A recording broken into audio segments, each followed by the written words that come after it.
পটুয়াখালী গলাচিপা উপজেলায় চলতি মৌসুমে তরমুজের বাম্পার ফলন হলেও অধিকাংশ ক্ষেতের ফলন না আসায় বিপাকে কৃষক। যেখানে তরমুজ চাষিরা ব্যাপক লাভবান হওয়ার স্বপ্ন দেখেছিলেন, সেখানে স্বপ্ন ধূলিসাৎ হয়ে যাওয়ার পথে। অল্প লাভের সম্ভাবনা কৃষকের। পটুয়াখালী কৃষক সম্প্রসারণে অধিদপ্তর সূত্রে জানা গেছে, চলতি বছর জেলার ৮টি উপজেলার ২৭,৩২৬ হেক্টর জমিতে তরমুজ চাষের লক্ষ্যমাত্রা নির্ধারণ করা হয়েছে। মৌসুমের শুরুতেই চলতি নভেম্বর মাসের শেষ দিকে চাষিরা তরমুজ আবাদ করেছে। পটুয়াখালী জেলার ২০০০ সালের পর থেকে এই অঞ্চলে তরমুজ আবাদ শুরু হলেও ২০১২-১৪ সালের পর থেকেই এটি ব্যাপক ও বাণিজ্যিক আকারে উৎপাদিত হতে থাকে। বর্তমানে তরমুজ পটুয়াখালীর অন্যতম অর্থকারী ফসলে পরিণত হয়েছে।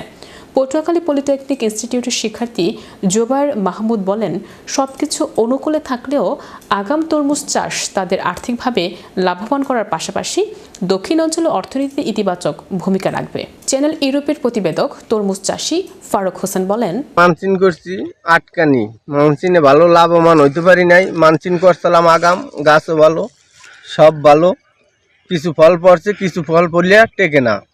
এর জন্য আর কি আমরা চাষিরা লাভবান কম, বেশি লাভবান হইতে পারবো না। সব জিনিসের দাম পাওয়াতে বেশি, ওষুধের দাম বেশি, কীটনাশকের দাম বেশি, সার